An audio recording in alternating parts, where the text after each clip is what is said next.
어머니, 옷이 그게 뭐예요? 오늘은 그냥 쥐 죽은 듯이 구석에 계세요. 아들의 은행장 취임식 날, 며느리는 완벽한 미소를 지으며 제 귀에 대고 모욕을 퍼부었습니다. 수백 명의 하객 앞에서 저는 완벽하게 짐짝 취급을 받은 것이었죠. 하지만 며느리는 모르는 게 하나 있었습니다. 제 낡은 폴더폰의 단축번호가 눌리는 순간 이 취임식은 시작도 하기 전에 끝장날이라는 것을요. 사연 시작 전 구독과 좋아요를 눌러주시면 그곳에 축복이 가득하시기를 바라겠습니다. 안녕하세요. 저는 장옥분이라고 합니다. 올해로 73이 되었어요.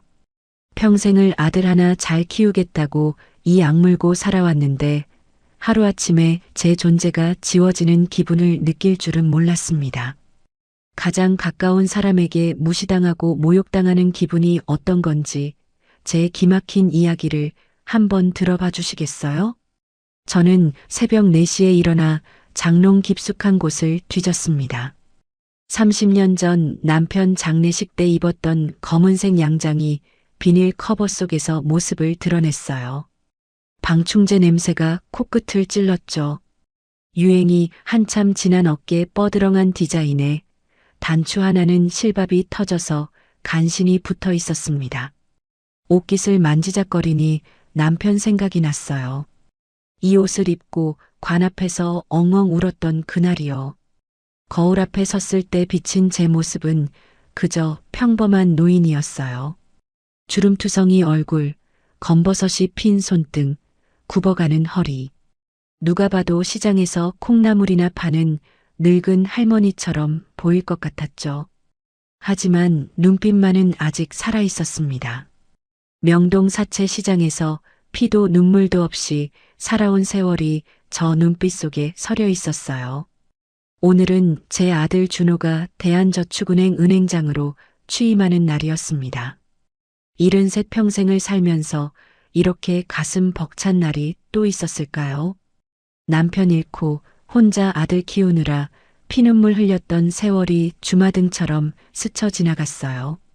준호가 첫 돌 때 아빠가 세상을 떠났으니 저 혼자 젖먹이를 키운 거였죠. 새벽마다 시장에서 좌판을 펼치고 밤이면 장부를 정리하며 눈을 부릅뜨고 살았던 지독한 날들이요. 그 세월을 버텨낸 건 오로지 아들 하나 잘 키우겠다는 오기였습니다. 사람들은 저를 남대문 시장에서 콩나물값 100원도 깎으려 드는 짠돌이 할머니로만 알고 있었습니다. 국밥 한 그릇 먹으면서도 깍두기 더 달라, 파 좀 더 넣어달라 하는 그런 사람으로요. 하지만 그건 제 겉모습일 뿐이었죠. 제 진짜 정체를 아는 사람은 손에 꼽을 정도였어요.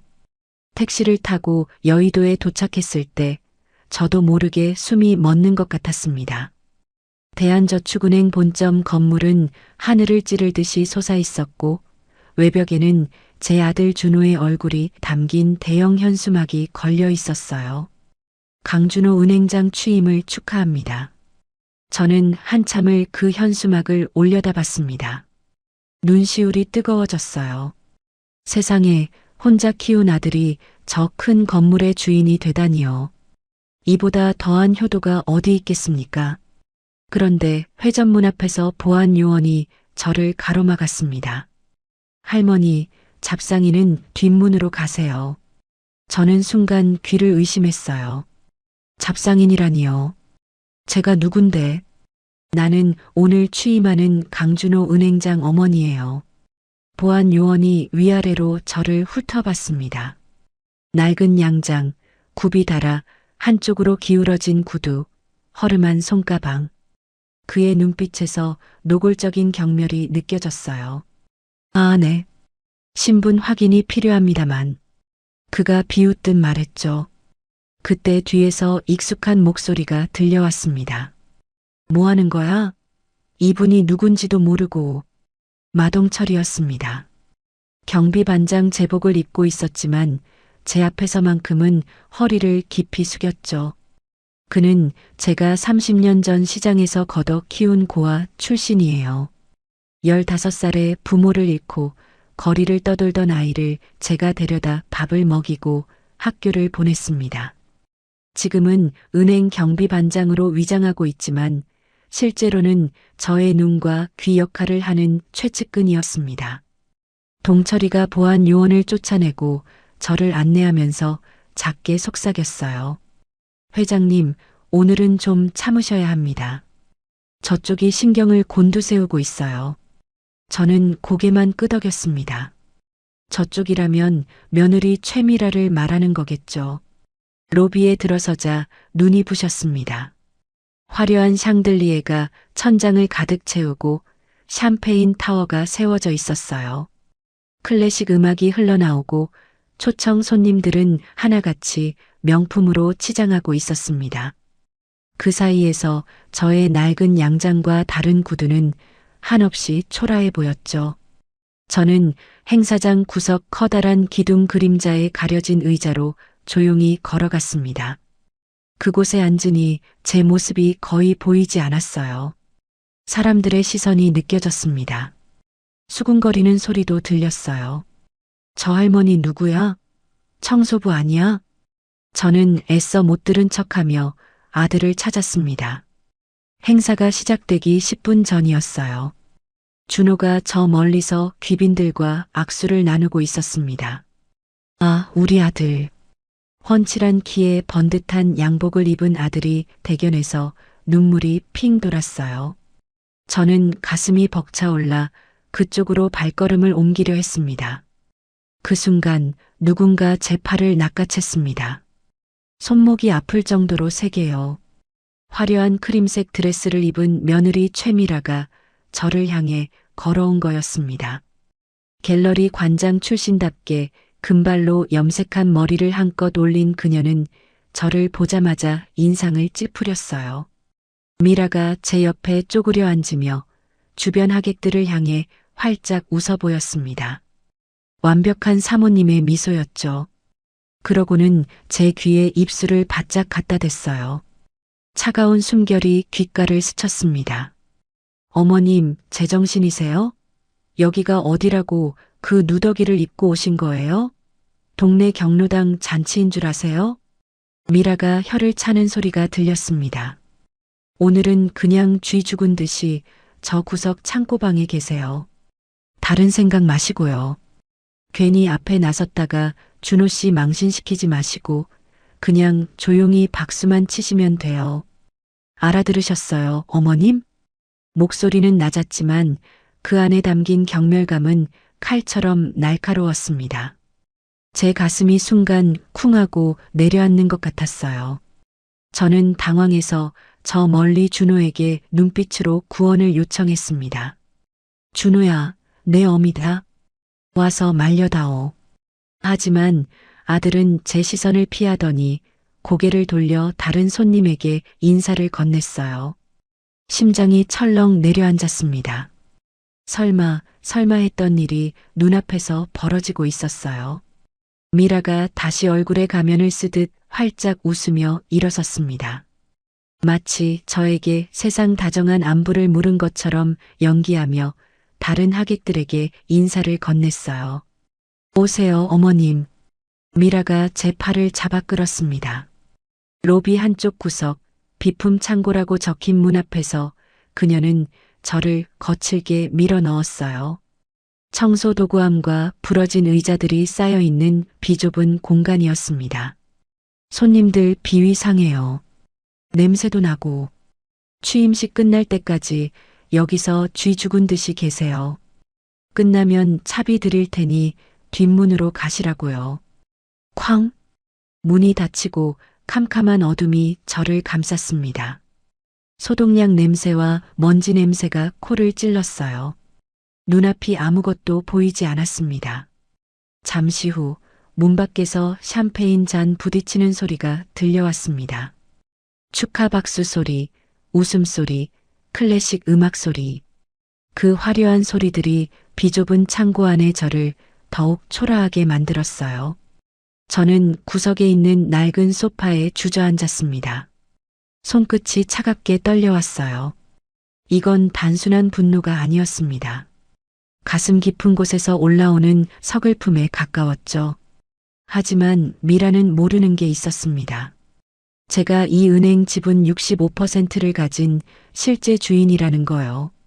남편이 세상을 떠난 후 저는 아들에게 힘을 실어주기 위해 경영 일선에서 물러났습니다. 스스로 모습을 감추고 뒤에서 지켜보기로 했던 거죠. 그렇기에 며느리는 제가 그저 아무것도 모르는 뒷방 늙은이인 줄로만 생각하며 무시했습니다. 구석에서 박수나 치라고 함부로 말할 수 있는 사람으로 여긴 것이죠. 그때였습니다. 벽 틈으로 로비가 희미하게 보였어요. 로비 중앙에 커다란 추상화 그림이 걸려 있었고 미라가 마이크를 잡고 손님들에게 자랑하고 있었습니다. 이 그림은 해외 거장의 작품으로 시가 수억 원을 호가합니다. 저희 은행의 격을 높여줄 소장품이죠. 저는 그림을 유심히 바라봤습니다. 어릴 적 인사동 페인트 가게에서 3년을 일했던 경험, 그리고 명동에서 수많은 담보물을 감정했던 제 촉이 뭔가 이상하다고 속삭였어요. 그림의 질감이 조잡했고 환기구 틈으로 아직 마르지 않은 유화 특유의 희석제 냄새가 미세하게 흘러들어왔습니다. 저 그림 물감이 덜 말랐구먼. 수억짜리 명작이 저렇게 허술할 리가 없었습니다. 저는 미라의 환한 웃음을 바라보며 눈을 가늘게 떴습니다. 무언가 석연치 않은 냄새가 났어요. 돈 냄새, 그리고 썩어 문드러지는 냄새가요. 저는 주머니 속에서 낡은 폴더폰을 꺼냈습니다. 30년 된 이 폰은 스마트폰처럼 화려하진 않지만 제가 가장 믿는 무기였어요. 단축번호 1번에는 동철이가, 2번에는 김 전무가 저장되어 있었습니다. 이 버튼 하나면 은행 전체가 멈출 수 있었죠. 저는 천천히 고개를 끄덕였습니다. 아직은 아니야. 조금만 더 지켜보자. 며느리가 도대체 무슨 짓을 꾸미고 있는지 제 두 눈으로 똑똑히 확인해야 했어요. 창고방 틈새로 새어 들어오는 불빛 아래서 저는 이를 악물었습니다. 평생 이 악물고 살아왔으니 이 정도쯤이야 참을 수 있었어요. 하지만 제 새끼를 망치려는 저 여우 같은 년은 절대 용서할 수 없었습니다. 그 순간 저는 알 수 있었어요. 오늘 이 취임식은 예정대로 끝나지 않게 되리란 걸요. 저 장옥분이 아직 살아있다는 걸 온 세상에 똑똑히 보여줄 테니까요. 창고방 벽이 생각보다 얇았습니다. 옆방에서 나는 소리가 고스란히 들려왔어요. 처음엔 그냥 웅성거리는 소리인 줄 알았죠. 그런데 익숙한 목소리가 귀에 꽂혔습니다. 며느리 미라였어요. 아까 저를 이 창고에 밀어넣고 문을 쾅 닫아버렸던 바로 그 목소리였습니다. 저는 숨을 죽이고 벽에 귀를 바짝 갖다 댔습니다. 심장이 쿵쿵 뛰었어요. 미라가 누군가와 전화 통화를 하고 있었습니다. 목소리 톤이 완전히 달랐어요. 자기야, 그림 감정가 뻥튀기 된 거 확인했지?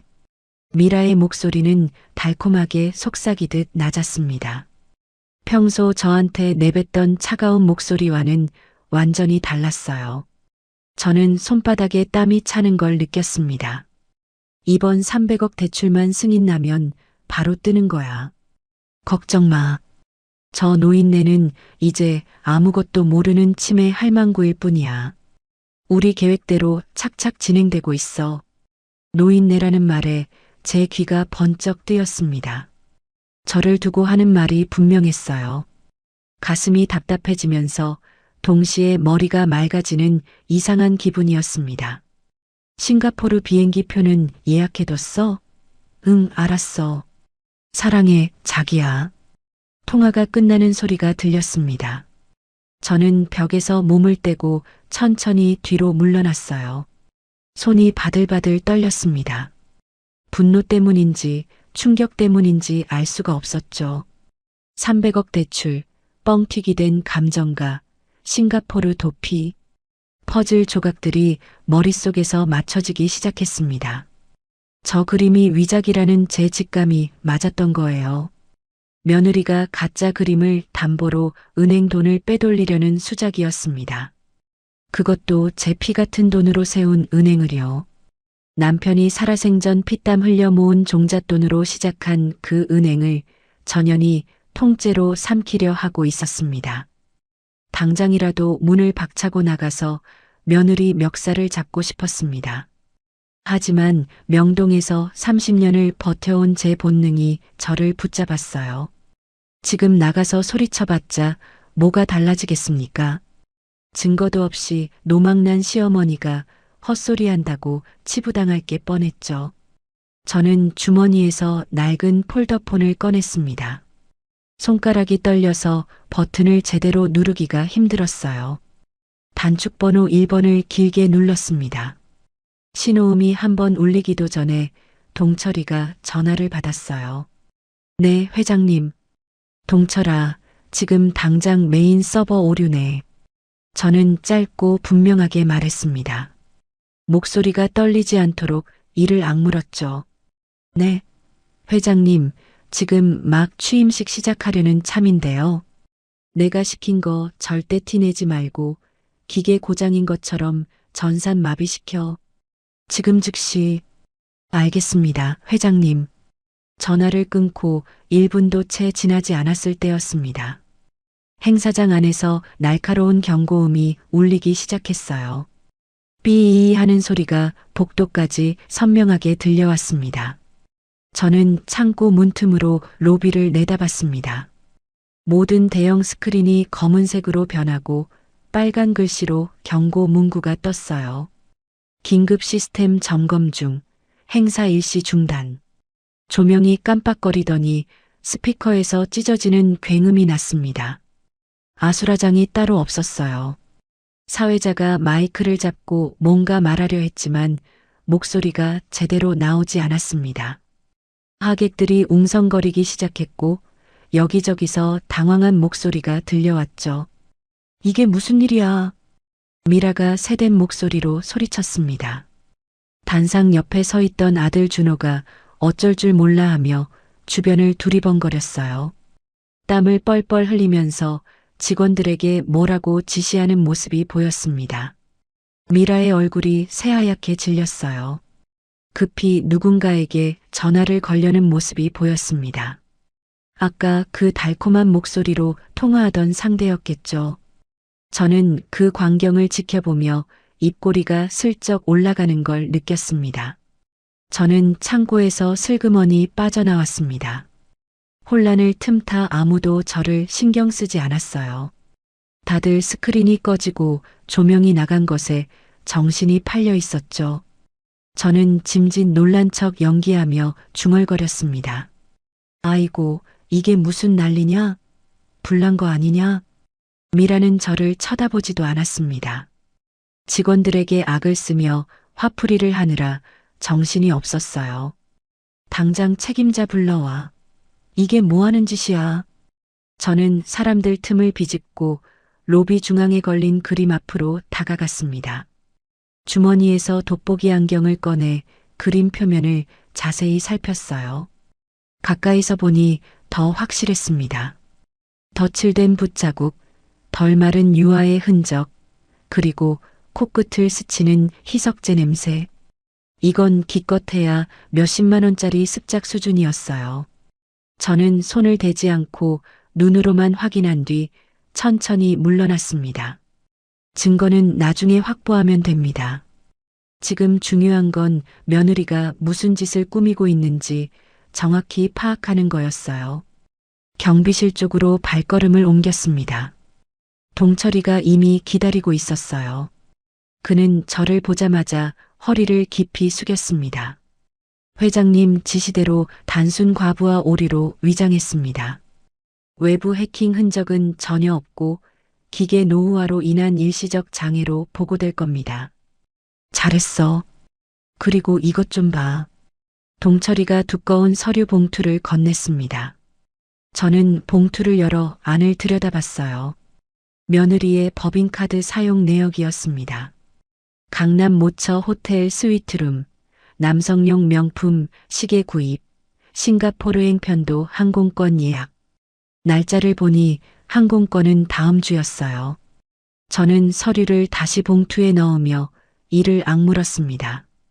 가슴 속에서 뜨거운 것이 치밀어 올랐어요. 분노였습니다. 30년 전 남편이 죽었을 때도, 사채업자들에게 쫓길 때도 이렇게 분하진 않았어요. 내 가족이, 내 며느리가 나를 상대로 사기를 치고 있다니. 하지만 동시에 차가운 계산도 함께 돌아가고 있었죠. 명동 바닥에서 구른 세월이 헛되지 않았습니다. 동철아, 저 그림 감정한 업체가 어디야? 갤러리 M이라는 곳입니다. 며느리분이 직접 운영하는 곳이에요. 그래. 그럼 그 갤러리 뒤를 좀 캐봐. 최근 6개월간 거래 내역이랑 자금 흐름 전부 다 조사해. 알겠습니다, 회장님. 밖에서 소란이 점점 커지고 있었습니다. 아들 준호가 방송으로 단순 기기 결함입니다. 곧 정상화되겠습니다 하고 수습하려 했지만 이미 주요 인사들은 불쾌한 표정으로 자리를 뜨고 있었어요. 며느리가 원하던 화려한 취임식은 완전히 망가져 버렸습니다. 저는 직원들의 눈을 피해 비상계단을 통해 옥상으로 올라갔습니다. 15층까지 걸어 올라가느라 무릎이 욱신거렸지만 참았어요. 73 늙은이가 계단을 오르는 게 쉬운 일은 아니었습니다. 하지만 지금 엘리베이터를 탔다간 누군가 마주칠 것 같았어요. 옥상 문을 열자 차가운 바람이 얼굴을 때렸습니다. 저는 난간에 기대어 서울 시내를 내려다봤습니다. 해가 지고 있었어요. 빌딩 숲 사이로 붉은 노을이 번지고 있었죠. 바람이 제 흐트러진 머리카락을 날렸습니다. 저는 깊게 숨을 들이쉬었습니다. 차가운 공기가 폐 속으로 들어왔어요. 머리가 맑아지는 느낌이었죠. 내 은행, 내 돈, 그리고 썩어 빠진 내 며느리. 내가 직접 도려내겠다. 집으로 돌아오는 길에 아들에게 전화를 걸었습니다. 걱정하는 척 목소리를 가다듬었어요. 준호야, 오늘 일은 괜찮냐?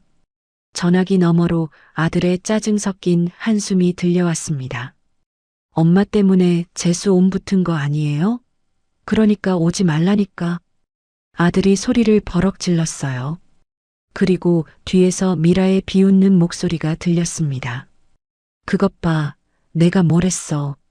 저 늙은이가 와서 일 터진 거라니까. 뚜뚜뚜. 전화가 일방적으로 끊겼습니다. 저는 한동안 꺼진 화면을 바라봤어요. 가슴이 먹먹했습니다. 내 새끼가, 내가 전 먹여 키운 내 새끼가 저렇게 됐구나. 그 예쁘던 아기가, 엄마 손잡고 유치원 가던 그 꼬마가 이제는 저한테 소리를 지르는구나. 눈물이 핑 돌았지만 억지로 삼켰습니다. 지금은 울 때가 아니었어요. 울어봤자 아무것도 해결되지 않는다는 걸 저는 너무나 잘 알고 있었습니다. 텅 빈 집에 들어서자 정막이 저를 감쌌습니다. 시계 소리만 똑딱똑딱 울렸어요. 신발도 제대로 벗지 않고 안방으로 들어갔습니다. 저는 장롱 위에 모셔둔 남편 영정 사진 앞에 앉았어요. 사진 속 남편은 젊은 시절 모습 그대로였습니다. 소주 한 병을 따서 잔에 부었습니다. 남편 잔에도 한 잔 따랐어요. 여보, 나 지금 무서워요. 우리 아들이 저렇게 됐어요. 근데 나 물러설 수 없어요. 당신이 피땀 흘려 모은 돈을 전연히 다 빼먹게 놔둘 순 없잖아요. 소주를 한 잔 털어 넣었습니다. 목구멍이 화끈거렸어요. 눈물인지 술인지 모를 것이 목을 타고 내려갔습니다. 저는 영정 사진 속 남편의 눈을 바라봤어요. 젊은 시절 명동 바닥에서 함께 피땀 흘리며 구르던 그 시절의 남편이 떠올랐어요. 당신이라면 어떻게 했겠어요? 아, 맞다. 당신은 항상 그랬죠. 일단 증거부터 확보하라고. 감정에 휘둘리지 말라고. 저는 폴더폰을 들어 동철이에게 문자를 보냈습니다. 손가락이 떨렸어요. 내일 아침부터 고액 대출 승인 전부 보류시켜. 전산 시스템 점검 핑계대고 내가 다시 연락할 때까지. 문자를 보내고 나서야 비로소 긴장이 조금 풀렸습니다. 온몸에 힘이 빠지면서 피로가 밀려왔어요. 저는 소주잔을 내려놓고 두 손을 모았습니다. 주름진 손등이 눈에 들어왔어요. 언제 이렇게 늙었을까요? 하지만 아직 쓰러질 순 없었습니다. 싸움은 이제부터입니다. 명동장 여사가 누군지 전현한테 똑똑히 보여줄 거예요. 내가 왜 30년간 이 바닥에서 살아남았는지 알게 해줄 거라고요. 창밖으로 달이 떠오르고 있었습니다. 둥근 보름달이었어요. 저는 그 달을 바라보며 다짐했습니다. 이번엔 절대 지지 않겠다고. 제 손으로 시작한 싸움이니 제 손으로 반드시 끝내겠다고요. 다음 날 아침 6시 저는 눈을 떴습니다. 잠을 설쳤어요. 꿈속에서도 며느리의 목소리가 맴돌았거든요.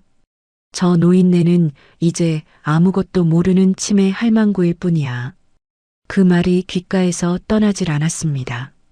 세수를 하고 거울을 봤어요.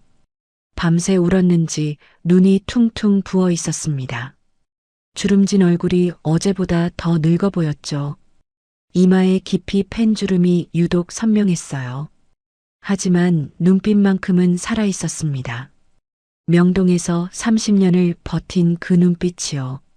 아침 8시에 동철이에게서 전화가 왔습니다. 회장님, 갤러리 M 조사 결과가 나왔습니다. 지금 바로 찾아뵈도 되겠습니까? 그래, 빨리 와라. 30분 뒤 동철이가 두꺼운 서류 뭉치를 들고 나타났습니다. 평소와 달리 얼굴이 굳어 있었어요. 입술을 꽉 다물고 있었습니다. 뭔가 심상치 않은 게 있다는 걸 단번에 알 수 있었죠. 회장님, 앉아서 들으시는 게 좋겠습니다. 저는 거실 소파에 앉았습니다. 동철이가 서류를 탁자 위에 펼쳤어요. 갤러리 M은 3년 전에 설립됐습니다. 대표는 최미라, 그러니까 며느리분이시고요. 그런데 실제 운영은 다른 사람이 하고 있었습니다. 누구야? 박현우라는 남자입니다. 38살, 미술품 중개상이에요. 이태리에서 미술사를 전공했다고 하는데 실제로는 학위 위조 의혹도 있습니다. 동철이가 사진 한 장을 꺼냈습니다. 번듯하게 차려입은 젊은 남자였어요. 눈매가 날카롭고 입꼬리가 살짝 올라간 게 교활해 보였습니다. 명품 시계를 차고 있었고 양복도 한눈에 비싸 보였어요. 이 남자가 갤러리 M의 실세입니다. 그리고 며느리분과 3년째 내연 관계를 유지하고 있어요. 저는 사진을 물끄러미 바라봤습니다. 3년이라. 그럼 준호와 결혼하고 2년 뒤부터 바람을 피운 거였어요. 내 아들이 열심히 일하는 동안 전혀는 다른 남자와 놀아난 겁니다. 가슴이 서늘해졌습니다. 손에 쥔 사진이 구겨질 것 같아서 탁자 위에 내려놓았어요. 증거는 호텔 출입 기록, 해외여행 동반 기록, 그리고 이겁니다. 동철이가 다른 서류를 꺼냈어요. 부동산 등기부등본이었습니다. 강남 청담동 오피스텔 42평짜리입니다. 명의는 박현우로 되어 있는데 실제 구입 자금은 갤러리 M법인 계좌에서 나왔습니다. 8억 원입니다. 8억 원. 저는 이를 악물었습니다. 그 돈이 어디서 났겠습니까? 은행 자금이 빠져나간 거였죠. 내 남편이 피땀 흘려 모은 돈으로 전현이 바람둥이 남자한테 집을 사준 겁니다. 주먹이 저절로 쥐어졌어요. 더 있나? 네, 회장님. 이게 가장 중요한 겁니다. 동철이가 마지막 서류를 꺼냈습니다. 녹취록이었어요. 어젯밤 며느리분과 박현우의 통화 내용입니다. 저희 보안팀에서 확보했습니다. 저는 녹취록을 읽기 시작했습니다. 읽으면 읽을수록 손이 떨려왔어요. 미라 자기야, 큰일 났어. 취임식이 엉망이 됐어. 현우 왜? 무슨 일인데? 미라 전산이 갑자기 마비됐어. 근데 그게 문제가 아니야. 현우 뭔데? 미라 시어머니가 와 있었어. 그 늙은이가 뭔가 눈치챈 것 같아. 현우 뭘 눈치채? 그냥 노망난 할머니잖아. 미라 아니야. 눈빛이 달랐어. 예전에 사업하던 시절 눈빛 같았다고. 현우 그래서? 미라 우리 계획 앞당기자. 다음 주까지 기다리지 말고. 현우 대출 승인은? 미라 준호한테 압박 넣으면 돼. 그놈은 내가 시키는 대로 다 하니까. 저는 녹취록을 탁자 위에 내려놓았습니다. 손이 부들부들 떨렸어요. 분노 때문인지 서글픔 때문인지 알 수가 없었습니다. 더 있어, 동철아? 네, 회장님. 이건 정말 말씀드리기가 어렵습니다만. 동철이가 고개를 숙였어요. 평소에 당당하던 그가 저를 똑바로 쳐다보지 못하고 있었습니다. 말해봐. 며느리분이 회장님을 요양원에 보내려고 준비하고 있습니다. 뭐라고? 치매 진단서를 위조하려는 정황이 포착됐습니다. 강남의 모 신경과 병원장과 접촉한 기록이 있어요. 3천만 원을 건넨 것으로 보입니다. 저는 한동안 아무 말도 할 수가 없었습니다.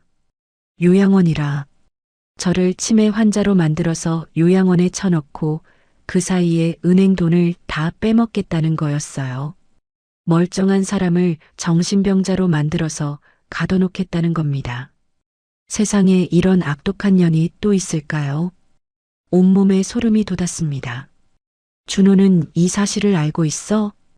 동철이가 잠시 망설이다가 입을 열었습니다. 어젯밤 며느리분과 아드님의 통화 내용도 확보했습니다. 또 다른 녹취록이 나왔습니다. 저는 떨리는 손으로 그것을 읽었어요. 미라 자기야, 엄마 일 어떻게 할 거야? 준호 당신이 알아서 해. 미라 요양원 보내는 거 진짜 괜찮겠어? 준호 엄마가 충격받지 않게 조용히 진행해. 나는 모르는 걸로 하고.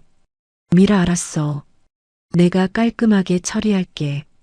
녹취록을 읽는 내내 눈앞이 흐려졌습니다. 내 새끼가, 내가 젖 먹여 키운 내 새끼가 전염편을 들고 있었어요. 엄마를 요양원에 쳐넣는 걸 깔끔하게 처리하라고 하다니요. 손이 덜덜 떨려서 종이를 잡을 수가 없었습니다. 녹취록이 바닥에 떨어졌어요. 저는 자리에서 벌떡 일어났습니다. 현기증이 났지만 꾹 참았어요. 동철아. 네, 회장님. 저 병원장 뒤를 캐. 의료면허 취득 과정, 병원 운영 내역, 전부 다. 그리고 갤러리 M으로 빠져나간 자금 흐름도 완벽하게 정리해. 법적으로 문제될 만한 거 다 찾아내. 알겠습니다, 회장님. 그리고 혹시 모르니 회장님 신변 보호도 강화하겠습니다. 그래, 그렇게 해. 동철이가 나간 뒤 저는 한동안 창밖을 바라봤습니다. 하늘이 잔뜩 흐려 있었어요. 비가 올 것 같았죠. 마음도 하늘처럼 먹구름이 가득했습니다. 30년간 아들 하나 잘 키우겠다고 이 악물고 살았는데 그 아들이 나를 버리려 하고 있었어요. 그때 낡은 폴더폰이 울렸습니다. 발신자를 보니 아들 준호였어요. 저는 심호흡을 하고 전화를 받았습니다. 엄마 나야. 그래, 준호야.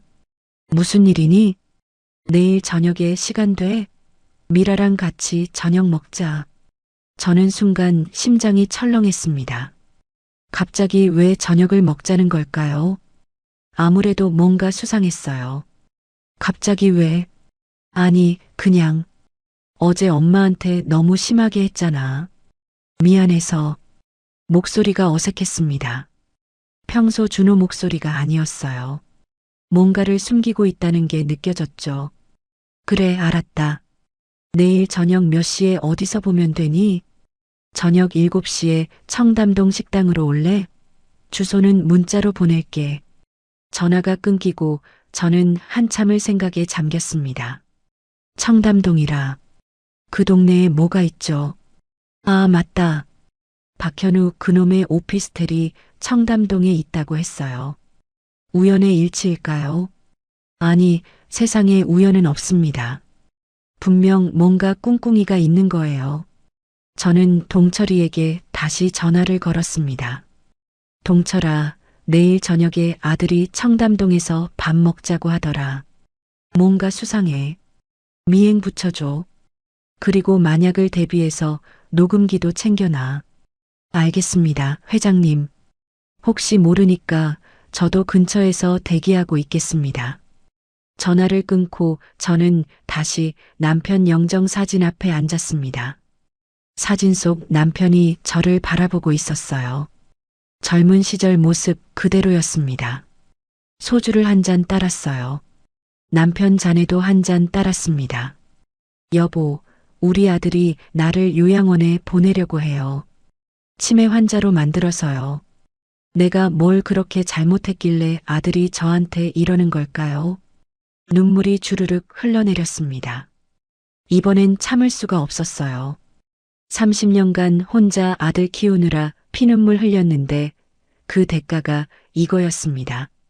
새벽마다 시장에서 좌판 펼치고 밤이면 장부 정리하며 뜬 눈으로 밤새운 그 세월이 다 허사였어요. 영정 사진 속 남편에게 미안했습니다. 당신 아들을 내가 잘못 키웠다고 용서해달라고 중얼거렸어요. 한참을 울고 나서 저는 눈물을 닦았습니다. 휴지가 눈물에 젖어서 뭉개졌어요. 거울을 보니 눈이 토끼처럼 빨갛게 부어 있었습니다. 코도 벌겋게 됐죠. 하지만 그 눈 속에서 불꽃이 타오르고 있었습니다. 이제 더 이상 당하고만 있지 않겠다는 불꽃이요. 울어봤자 아무것도 달라지지 않아요. 눈물은 약한 사람의 무기입니다. 이제 울 만큼 울었으니까 싸울 때가 됐습니다. 저는 장롱 깊숙한 곳에서 오래된 서류 가방을 꺼냈습니다. 남편이 생전에 쓰던 거였어요. 가죽이 닳아서 색이 바랬지만 아직 튼튼했습니다. 가방 안에는 은행 지분 증서와 경영권 관련 서류들이 들어 있었습니다. 저는 서류를 하나하나 확인했어요. 지분 65%. 이게 제 무기였습니다. 이 서류만 있으면 언제든지 은행을 뒤집을 수 있었죠. 내일 저녁 그 식당에서 무슨 일이 벌어질지 모릅니다. 혹시 전현들이 저를 그 자리에서 요양원으로 끌고 가려는 건 아닐까요? 위조된 진단서를 들이밀면서요. 하지만 저 장옥부는 준비가 되어 있어요. 명동에서 30년을 버틴 여자가 누군지 전현들한테 똑똑히 보여줄 겁니다. 호랑이는 죽어서 가죽을 남기고 저는 살아서 복수를 남길 겁니다. 창밖에서 빗방울이 떨어지기 시작했습니다. 처음엔 가랑비였는데 점점 굵어지더니 억수같이 쏟아졌어요. 저는 그 빗소리를 들으며 내일을 준비했습니다. 서류 가방을 다시 장롱에 넣고 내일 입을 옷을 꺼냈어요. 이번엔 낡은 양장이 아니었습니다. 남편이 사준 검은색 정장이었어요. 단단하고 품이 있는 옷이죠. 내일은 제대로 차려입고 갈 겁니다. 폭풍 전의 고요함 같았습니다. 다음 날 저녁 6시 저는 거울 앞에 섰습니다. 남편이 사준 검은색 정장을 차려입었어요. 오랜만에 입는 옷이라 좀 헐렁했지만 품위만큼은 살아있었습니다. 귀걸이도 했어요. 결혼 50주년에 남편이 선물한 진주 귀걸이였죠. 오늘은 제대로 차려입고 가야 했습니다. 동철이가 보내준 소형 녹음기를 블라우스 안주머니에 넣었습니다. 손톱만 한 크기였어요. 버튼 하나만 누르면 주변 소리가 전부 녹음된다고 했죠. 혹시 모를 상황에 대비해서 동철이가 챙겨준 거였습니다. 저는 거울 속 제 모습을 바라봤습니다. 73 노인이지만 오늘만큼은 눈빛이 날카로웠어요. 주름진 얼굴 위로 비장한 각오가 서려 있었습니다. 택시를 타고 청담동으로 향했습니다. 창밖으로 서울 야경이 스쳐 지나갔어요. 화려한 불빛들이 반짝였지만 제 마음은 무거웠습니다.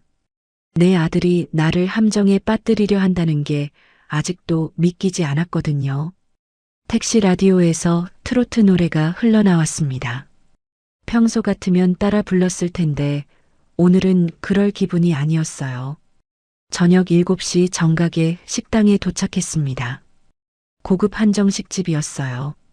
입구에서부터 은은한 조명이 비추고 있었고 직원들이 깍듯이 인사했습니다. 발렛 파킹 직원까지 있는 걸 보니 꽤 비싼 곳이었어요. 준호와 미라가 이미 와 있었습니다. 개인실 안쪽 자리에 나란히 앉아 있었어요. 테이블 위에는 꽃까지 장식되어 있었습니다. 어머님 오셨어요? 미라가 활짝 웃으며 일어났습니다. 며칠 전 창고에 저를 밀어넣던 그 여자와 같은 사람이 맞나 싶을 정도였어요. 목소리도 달콤했고 표정도 다정했습니다. 오늘은 연보라색 원피스를 입고 있었는데 보석 목걸이까지 걸치고 있었어요. 저는 속으로 비웃었습니다. 연기 한번 기가 막히는구나. 저 웃는 얼굴 뒤에 독을 품고 있으면서 엄마 앉아요. 준호가 자리를 권했습니다. 목소리가 어색했어요. 저는 천천히 맞은편에 앉았습니다. 테이블 위에는 이미 고급 반찬들이 차려져 있었어요. 산의 진미가 따로 없었습니다. 음식이 하나둘 나오기 시작했어요. 전복죽, 한우 불고기, 해물찜. 하나같이 비싼 것들이었습니다. 미라가 제 앞에 음식을 덜어주며 말했어요. 어머님 많이 드세요. 요즘 입맛이 없으시다면서요. 저는 젓가락을 들었지만 입맛이 없었습니다. 이 화려한 음식들이 다 함정처럼 느껴졌거든요. 저는 일부러 천천히 씹으며 두 사람을 관찰했어요. 준호는 계속 핸드폰만 들여다보고 있었습니다. 뭔가 초조해 보였어요. 미라는 연신 저한테 음식을 권하면서도 눈이 자꾸 시계를 향했죠. 뭔가를 기다리는 눈치였습니다. 그때 개인실 문이 열렸습니다. 낯선 남자 2명이 들어왔어요. 한 명은 50대쯤 되어 보이는 양복 입은 남자였고 다른 한 명은 흰 가운을 입고 있었습니다. 의사 가운이었어요. 가운 주머니에 청진기가 꽂혀 있었고 손에는 검은색 서류 가방을 들고 있었습니다. 저는 그 순간 안주머니에 손을 넣어 녹음기 버튼을 눌렀어요. 아, 오셨네요. 미라가 자리에서 일어나며 그들을 맞았습니다. 저는 심장이 쿵 내려앉는 걸 느꼈어요. 예상했던 대로였습니다. 저를 요양원에 보내려는 거였죠. 손바닥에 땀이 차기 시작했지만 겉으로는 티를 내지 않았습니다. 일부러 멍한 표정을 지었어요. 어머님, 이분은 강남 행복요양원 원장님이시고요. 이분은 서울신경과 김 원장님이세요. 오늘 특별히 시간 내주셨어요. 미라가 능청스럽게 소개했습니다. 저는 두 남자를 천천히 훑어봤어요. 요양원 원장이라는 남자는 능글맞게 웃고 있었고 의사라는 남자는 서류 가방을 들고 있었습니다. 어머님, 사실 오늘 중요한 말씀을 드리려고 모셨어요. 미라가 제 손을 잡았습니다. 차가운 손이었어요. 저는 일부러 멍한 표정을 지었습니다. 노망난 할머니처럼 보이려고요. 뭔 말이냐? 어머님이 요즘 건망증이 심하시잖아요. 저희가 걱정이 돼서 전문가 선생님들을 모셨어요. 검사 한번 받아보시는 게 어떨까 해서요. 저는 속으로 코웃음을 쳤습니다. 검사라.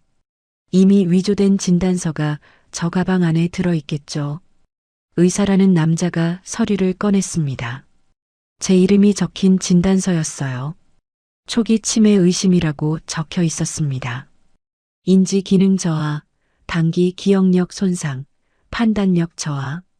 온갖 그럴듯한 말들이 적혀 있었죠. 저는 그 서류를 물끄러미 바라봤어요. 한 번도 검사받은 적 없는데 진단서가 있다니 이보다 더한 사기가 어디 있겠습니까? 어머님, 이 진단서에 따르면 전문적인 케어가 필요하신 상태예요. 행복요양원에서 편안하게 지내시면 어떨까요? 미라가 달콤한 목소리로 말했습니다. 하지만 그 눈빛은 차가웠어요. 빨리 이 늙은이를 치워버리고 싶다는 눈빛이었죠. 저는 천천히 고개를 들어 아들을 바라봤습니다. 준호는 제 눈을 피했어요. 고개를 숙인 채 테이블만 내려다보고 있었습니다. 귀가 빨갛게 달아올라 있었어요. 부끄러운 건지 미안한 건지 제 가슴이 찢어지는 것 같았습니다. 내 아들이, 내가 낳은 내 아들이 저런 모습이라니. 30년간 밤잠 설쳐가며 키운 아들이 어쩌다 이렇게 됐을까요? 준호야. 제가 부르자 아들이 움찔했습니다. 너도 이게 좋다고 생각하니? 엄마, 그게. 준호가 말을 더듬었어요. 옆에서 미라가 팔꿈치로 준호를 쿡 찔렀습니다. 어머님을 위한 거예요. 요양원에서 편하게 지내시면 건강도 좋아지실 거예요. 미라가 대신 대답했습니다. 저는 더 이상 참을 수가 없었어요. 이제 카드를 꺼낼 때가 됐습니다. 블라우스 주머니 안에 녹음기가 돌아가고 있다는 걸 확인하고 천천히 입을 열었습니다. 목소리가 떨리지 않게 숨을 깊이 들이쉬었어요. 미라야, 박현우가 요즘 어떻게 지내니? 순간 미라의 얼굴이 굳었습니다. 눈이 커지더니 입술이 파르르 떨렸어요.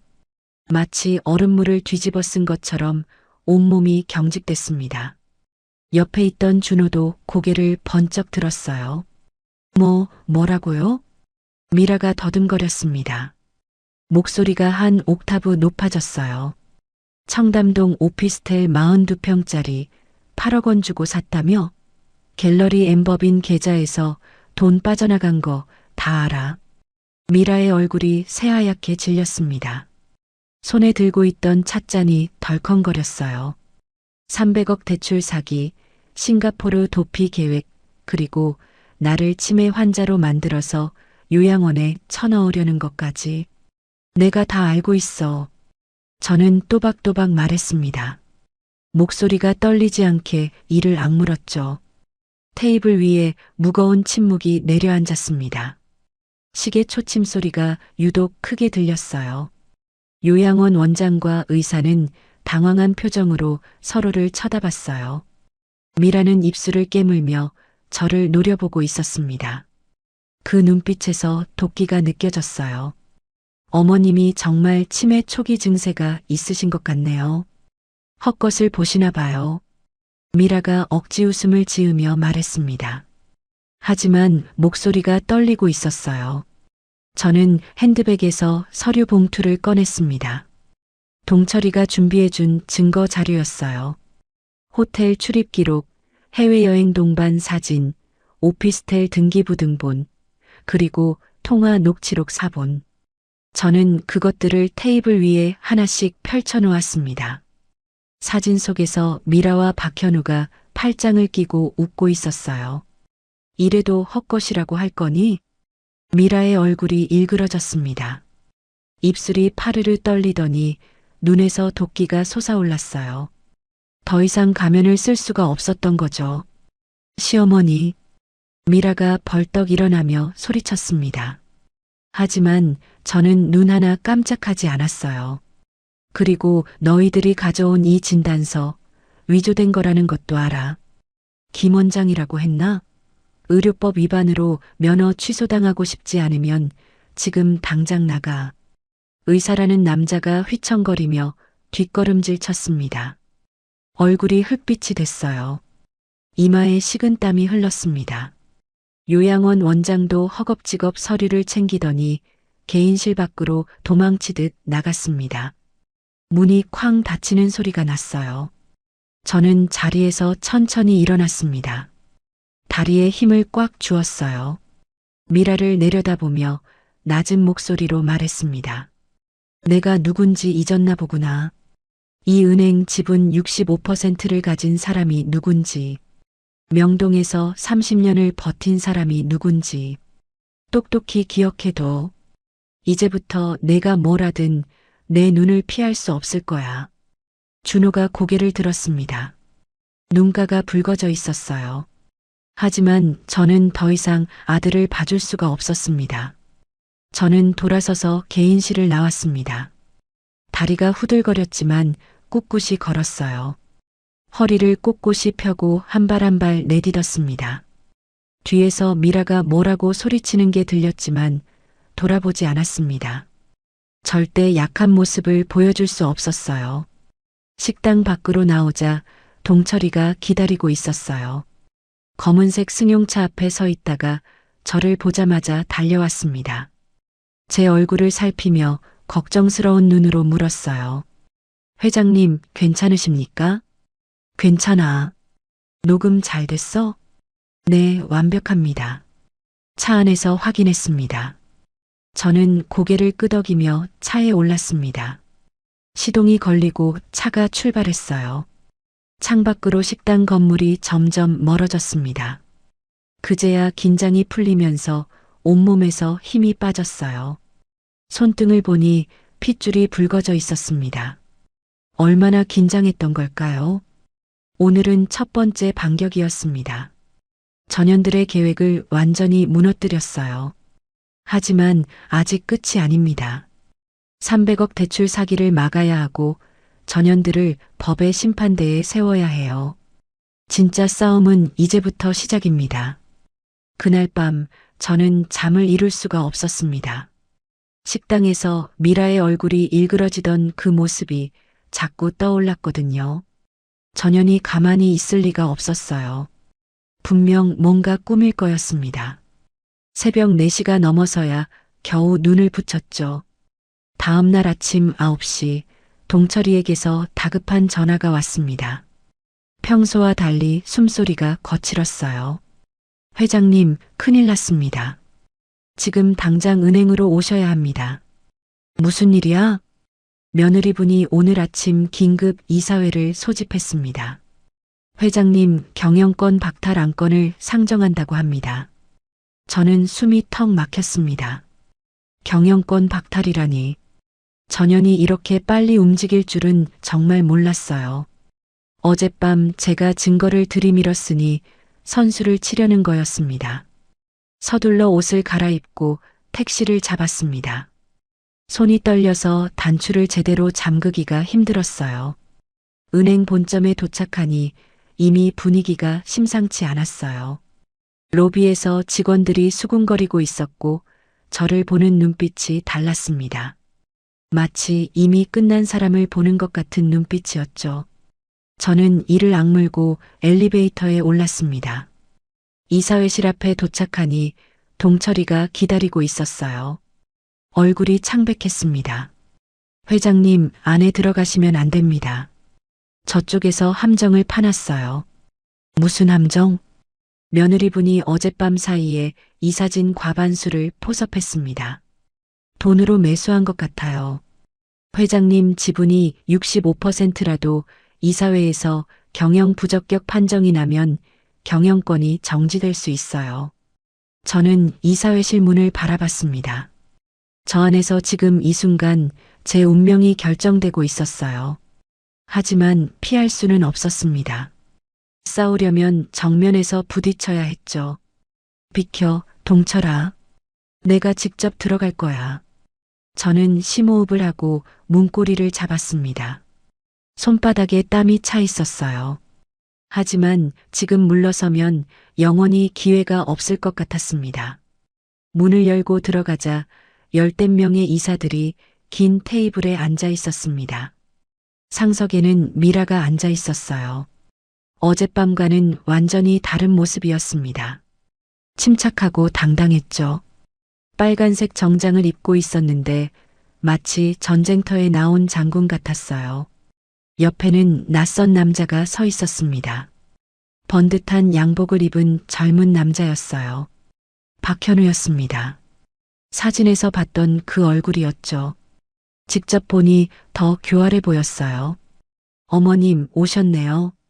미라가 능글맞게 웃었습니다. 어젯밤 당황하던 모습은 온데간데 없었어요. 이게 무슨 짓이냐? 이사회 규정에 따른 정당한 절차예요. 어머님의 경영 능력에 대한 심의를 진행하려고요.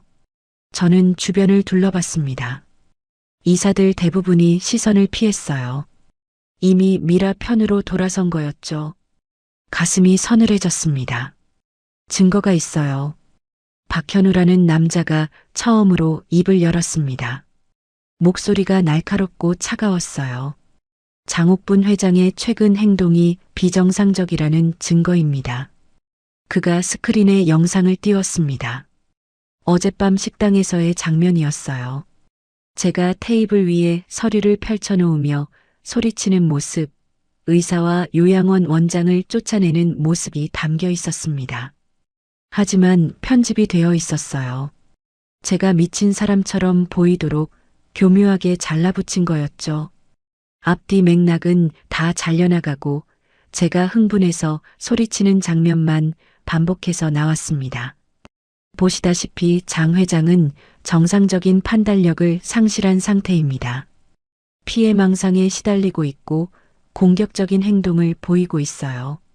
이런 분이 은행을 경영하면 수천 명의 고객들에게 피해가 갈 수 있습니다. 예금자 보호 차원에서라도 조치가 필요합니다. 저는 분노로 온몸이 떨렸습니다. 전현들이 미리 녹화를 해놓고 편집한 거였어요. 어젯밤 그 자리에 몰래 카메라가 있었던 겁니다.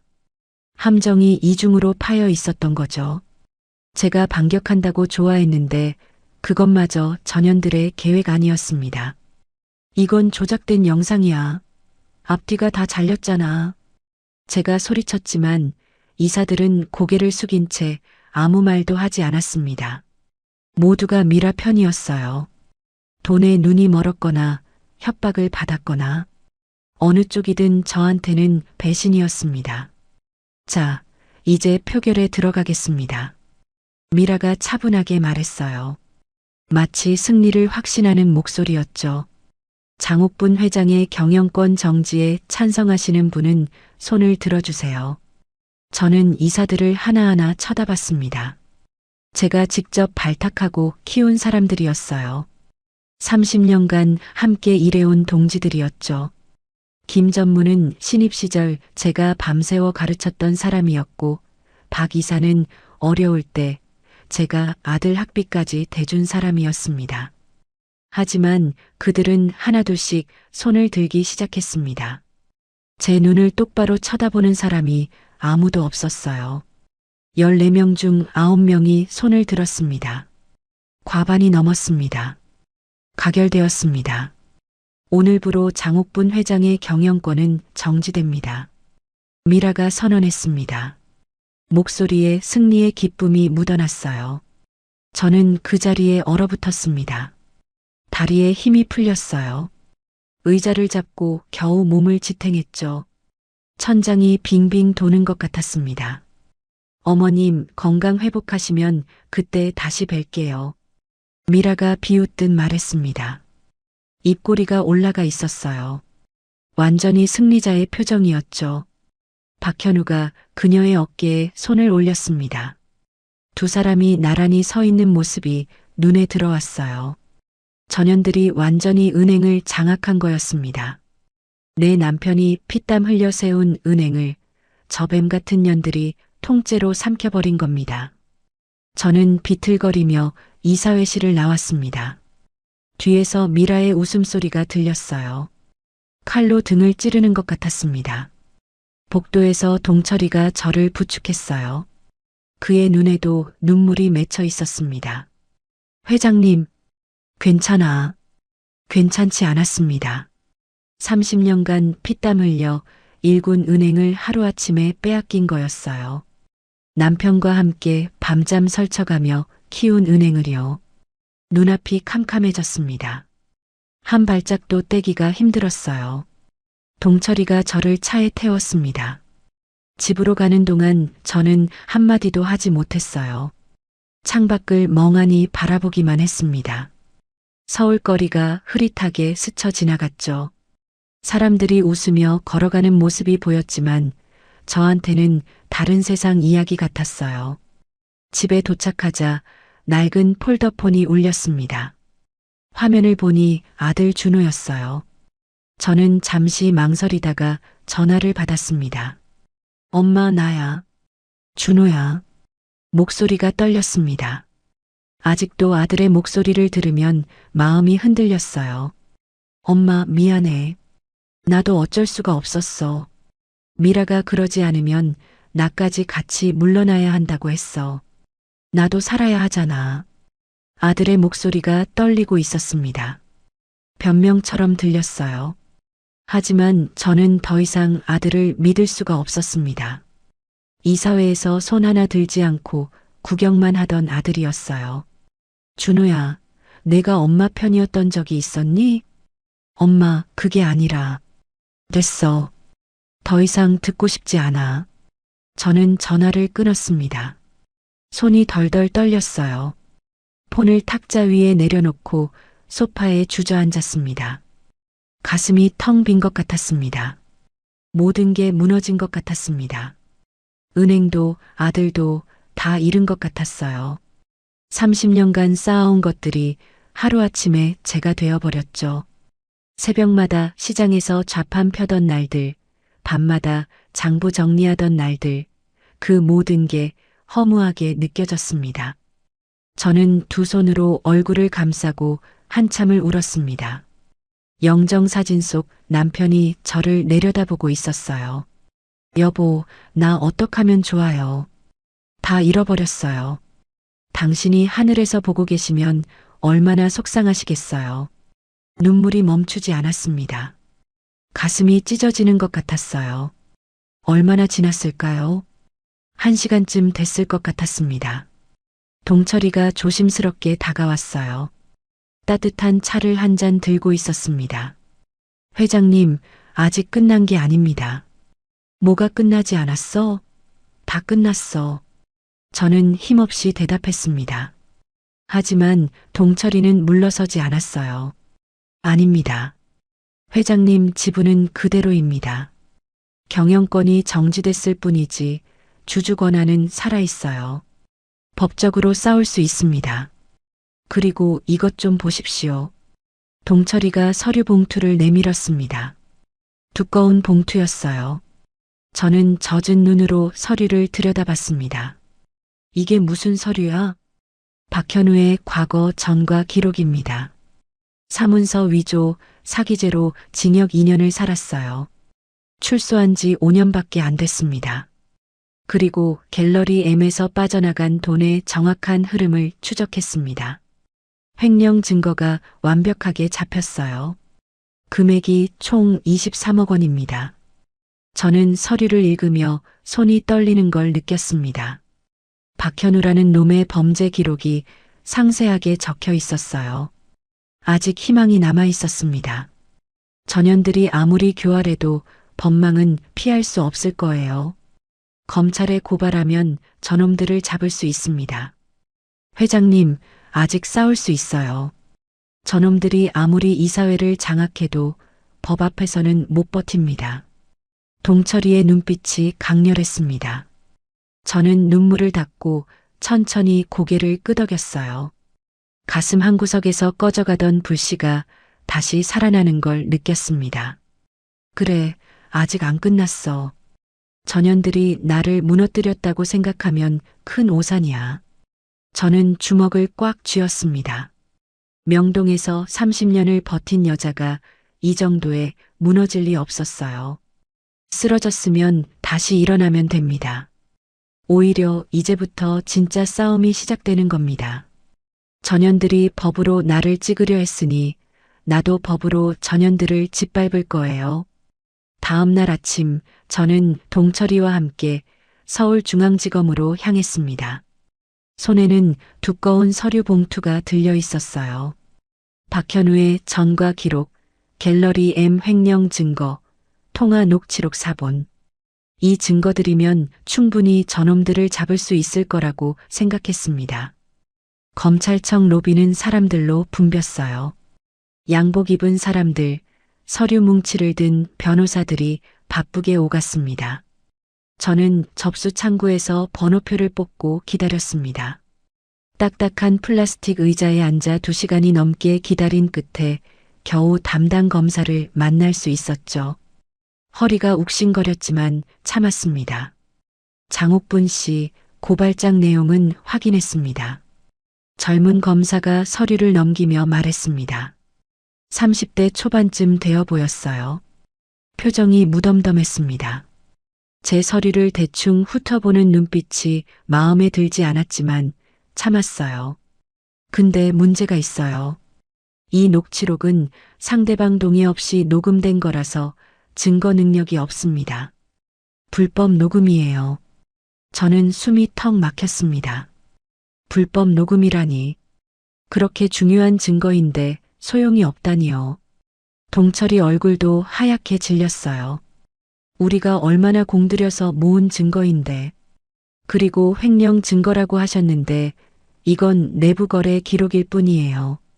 법적으로 횡령을 입증하려면 더 명확한 자금 흐름과 사용처가 필요합니다. 개인적으로 유용했다는 걸 증명해야 해요. 하지만 23억 원이 갤러리 M으로 빠져나갔어요. 그게 횡령 아니면 뭡니까? 제 목소리가 떨렸습니다. 억울함에 눈시울이 뜨거워졌어요. 법인 간 거래로 위장되어 있어서요. 정상적인 미술품 구매 대금으로 처리됐더라고요. 수사하려면 시간이 오래 걸릴 겁니다. 저는 맥이 풀렸습니다. 이렇게 명확한 증거가 있는데도 안 된다는 건가요? 그럼 어떻게 해야 하죠? 더 확실한 증거를 가져오세요. 그리고 솔직히 말씀드리면 이미 다른 쪽에서 먼저 고소장이 들어왔습니다. 다른 쪽이요? 검사가 서류를 꺼냈습니다. 제 이름이 적혀 있었어요. 최미라 씨가 장옥분 씨를 명예훼손과 업무방해로 고소했습니다. 어젯밤 제출됐더라고요. 저는 눈앞이 캄캄해졌습니다. 전현이 먼저 손을 쓴 거였어요. 제가 고발하려는 걸 미리 알고 역으로 고소한 겁니다. 한 발 앞서 저를 범죄자로 만들어버린 거죠. 교활한 년. 피고소인 신분으로 조사를 받으셔야 할 것 같습니다. 출석 일자는 따로 통보해 드릴게요. 검찰청을 나오는 발걸음이 천근만근이었습니다. 동철이가 저를 부축했지만 온몸에 힘이 없었어요. 회장님, 일단 변호사를 선임해야 합니다. 그래, 그래야겠지. 저는 한숨을 내쉬었습니다. 집으로 돌아오는 길에 낡은 폴더폰이 울렸습니다. 모르는 번호였어요. 저는 망설이다가 전화를 받았습니다. 장옥분 여사님이시죠? 낯선 남자 목소리였습니다. 차갑고 사무적인 톤이었어요. 네, 누구시죠? 저는 대한저축은행 법무팀장입니다. 알려드릴 게 있어서요. 무슨 일이죠? 오늘 이사회에서 결정이 났습니다. 장 여사님 명의의 법인카드와 은행 계좌가 모두 동결됐습니다. 그리고 여사님 소유 주식에 대해 의결권 정지 가처분 신청이 접수됐습니다. 저는 전화기를 쥔 손이 덜덜 떨리는 걸 느꼈습니다. 하루 사이에 모든 게 무너지고 있었어요. 가처분이라니 그게 무슨 말이에요? 경영권 분쟁 중에는 주주 의결권을 임시로 정지시킬 수 있습니다. 법원에서 결정 날 때까지 여사님의 주주권 행사가 제한됩니다. 주주총회 참석이나 의결권 행사가 불가능해요. 전화가 끊겼습니다. 저는 한동안 멍하니 서 있었어요. 차가 쌩쌩 지나가는 소리가 들렸지만 귀에 들어오지 않았습니다. 지분 65%가 무슨 소용입니까? 의결권이 정지되면 종이 쪼가리나 다름없는 거였죠. 30년간 피땀 흘려 모은 게 하루아침에 휴지 조각이 된 겁니다. 집에 도착하자 더 충격적인 일이 기다리고 있었습니다. 대문 앞에 택배 상자들이 쌓여 있었어요. 5개, 6개. 아들 준호의 물건들이었습니다. 양복, 구두, 책들이 함부로 담겨 있었죠. 편지 한 장이 붙어 있었습니다. 구겨진 메모지였어요. 엄마, 미라가 이혼하자고 해요. 나도 더 이상 버틸 수가 없어요. 당분간 연락하지 마세요. 저는 편지를 읽고 또 읽었습니다. 손이 떨려서 종이가 바스락거렸어요. 이혼이라니. 그 여우 같은 년이 아들마저 버리는 건가요? 아니, 어쩌면 처음부터 아들은 이용당한 것 뿐이었는지도 모릅니다. 은행장이라는 자리가 필요했을 뿐 아들 자체는 필요 없었던 거죠. 저는 상자 위에 주저앉았습니다. 다리에 힘이 풀렸어요. 무릎이 땅에 닿았습니다. 모든 게 무너지고 있었어요. 경영권도 주주권도 아들도 하나씩 하나씩 제 손에서 빠져나가고 있었죠. 이렇게 한꺼번에 모든 걸 잃어본 적은 처음이었습니다. 그때 동철이 전화가 왔습니다. 목소리가 다급했어요. 회장님, 큰일 났습니다. 저희 보안팀이 해체됐습니다. 뭐라고? 며느리분이 보안팀 전원을 해고시켰어요. 저도 오늘부로 퇴사 처리됐습니다. 30년 넘게 다닌 회사인데 이렇게 쫓겨날 줄은 몰랐습니다. 저는 눈앞이 아찔했습니다. 동철이마저 잃으면 저는 정말 혼자가 되는 거였어요. 이 세상에 내 편이라곤 아무도 없게 되는 거죠. 동철아, 미안해. 너까지 이렇게 만들어서 내 때문에 내가 피해를 봤구나. 회장님, 무슨 말씀이세요? 저는 회장님 편입니다. 해고당해도 상관없어요. 30년 전 저를 걷어주신 은혜를 잊지 않았습니다. 끝까지 함께할 겁니다. 동철이의 목소리가 단호했습니다. 전화기 너머로 그의 진심이 느껴졌어요. 저는 눈물이 핑 돌았습니다. 이 세상에 저를 위해 남아준 사람이 아직 있었어요. 돈도 안 되는 일에 목숨 걸어주는 사람이요. 고마워, 동철아. 정말 고마워. 전화를 끊고 저는 방 안으로 들어갔습니다. 남편 영정 사진 앞에 앉았어요. 소주병을 들었지만 마실 기운도 없었습니다. 여보, 나 이제 어떡해요? 다 잃어버렸어요. 은행도 아들도 다 잃었어요. 영정 사진 속 남편이 저를 바라보고 있었습니다. 젊은 시절 모습 그대로였죠. 검은 머리카락에 반듯한 이목구비. 명동에서 함께 고생하던 그 시절이 떠올랐어요. 좌판 하나로 시작해서 은행까지 읽었던 그 세월이요. 비 오는 날이면 천막 밑에서 오들오들 떨며 장사하던 기억이 났습니다. 당신이라면 어떻게 했을까요? 이렇게 다 무너져도 포기하지 않았을까요? 저는 사진을 물끄러미 바라봤습니다. 남편의 눈빛이 말하는 것 같았어요. 아직 끝난 게 아니라고. 숨이 붙어 있는 한 싸워야 한다고. 우리가 명동에서 그렇게 버텨왔듯이 지금도 버텨내라고. 남편의 목소리가 들리는 것 같았습니다. 그때 현관문이 열리는 소리가 났습니다. 누군가 들어왔어요. 저는 깜짝 놀라 일어났습니다. 거실에 아들 준호가 서 있었어요. 얼굴이 만신창이었습니다. 눈 주위가 시퍼렇게 멍들어 있었고 입술이 터져서 피가 나 있었어요. 코도 부어올라 있었고 광대뼈 쪽에는 긁힌 자국이 있었습니다. 옷도 찢어지고 더럽혀져 있었어요. 마치 폭행을 당한 것 같았습니다. 준호야. 저는 달려가서 아들을 부축했습니다. 아들 몸에서 피 냄새가 났어요. 준호가 제 품에 쓰러지듯 안겼습니다. 엄마, 미안해요. 정말 미안해요. 아들이 울기 시작했습니다. 어린아이처럼 엉엉 울었어요. 저는 아들의 등을 쓰다듬으며 함께 울었습니다. 무슨 일이야? 누가 이렇게 했어? 박현우요. 그놈이 패거리를 데리고 와서 저를 때렸어요. 4-5명이 골목에서 기다리고 있다가 덮쳤어요. 미라가 시켰대요. 더 이상 필요 없다고 조용히 사라지라고요. 입 다물고 있으면 목숨은 살려주겠다고 협박했어요. 저는 이를 악물었습니다. 전현들이 결국 아들까지 버린 거였어요.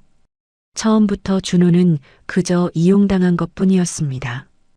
은행장이라는 허수아비가 필요했을 뿐 진짜 권력은 전현들이 쥐고 있었던 거죠. 분노가 치밀어 올랐습니다. 엄마, 나 이제 어떡해요? 다 잃었어요. 아내도 직장도 명예도 다 잃었어요. 사람들이 뭐라고 할까요? 아들의 목소리가 처량했습니다. 한때는 은행장이라고 큰 소리치던 아들이었는데 지금은 맞아서 코피 흘리며 엄마 앞에서 울고 있었어요. 저는 아들의 얼굴을 두 손으로 감싸 쥐었습니다. 멍든 얼굴이 마음 아팠지만 동시에 분노가 치밀어 올랐습니다. 준호야 봐. 엄마 눈을 똑바로 봐. 아들이 젖은 눈으로 저를 쳐다봤습니다. 어린 시절 혼날 때 그 눈빛이었어요. 40이 넘은 아들이지만 제 앞에서는 아직도 어린아이 같았습니다. 아직 안 끝났어. 전현들이 우리를 무너뜨렸다고 생각하면 큰 오산이야. 엄마가 반드시 되찾을 거야. 은행도 내 명예도 다 되찾을 거야. 내가 맞은 만큼 전현들한테 갚아줄 거야. 저는 아들을 꼭 안았습니다. 아들의 몸에서 피 냄새가 났어요. 가슴이 미어졌습니다. 이제 저한테는 싸워야 할 이유가 하나 더 생겼어요. 내 아들을 패고 버린 전현들을 반드시 무릎 꿇릴 겁니다. 이건 더 이상 돈이나 은행의 문제가 아니었어요. 내 새끼를 건드린 대가를 치르게 해줄 겁니다. 창밖으로 어둠이 내려앉고 있었습니다. 서울의 불빛들이 하나둘 켜지기 시작했어요. 하지만 제 가슴 속에는 불꽃이 타오르고 있었습니다. 지금까지는 당하기만 했어요. 하지만 이제 진짜 마지막 싸움이 시작됩니다. 명동에서 30년을 버틴 장옥분이 누군지 똑똑히 보여줄 거예요. 준호의 상처를 치료하고 재운 뒤 저는 밤새 잠을 이루지 못했습니다. 거실 소파에 앉아 창밖을 바라봤어요. 서울의 밤하늘에는 별이 보이지 않았습니다. 그저 검은 어둠만 펼쳐져 있었죠. 새벽 5시쯤 되었을 때 현관 초인종이 울렸습니다. 이 시간에 누가 왔을까요? 저는 조심스럽게 문을 열었어요. 동철이가 서 있었습니다. 밤새 뛰어다닌 듯 얼굴에 땀이 맺혀 있었고 눈은 충혈되어 있었어요. 양복은 구겨지고 넥타이도 풀어 헤쳐져 있었습니다. 하지만 표정은 밝았어요. 아니, 흥분되어 있었죠. 마치 보물을 찾은 사람 같았습니다. 회장님 찾았습니다. 뭘 찾았어? 결정적인 증거요. 저놈들을 완전히 끝장낼 수 있는 증거를 찾았습니다. 저는 동철이를 서둘러 안으로 들였습니다. 거실 탁자에 마주 앉아 동철이가 서류 봉투를 꺼냈어요. 어젯밤에 옛 동료한테 연락이 왔습니다. 은행 전산팀에서 20년 넘게 일한 친구예요. 이름은 말씀드리기 어렵지만 믿을 수 있는 사람입니다. 며느리분이 저희를 해고하면서 입막음 돈을 줬는데 그 친구는 양심에 찔렸던 모양입니다. 자기 손으로 만든 시스템이 범죄에 쓰이는 게 견딜 수 없었대요. 동철이가 서류를 펼쳤습니다. 은행 내부 전산 기록이었어요. 이게 뭔지 아시겠습니까?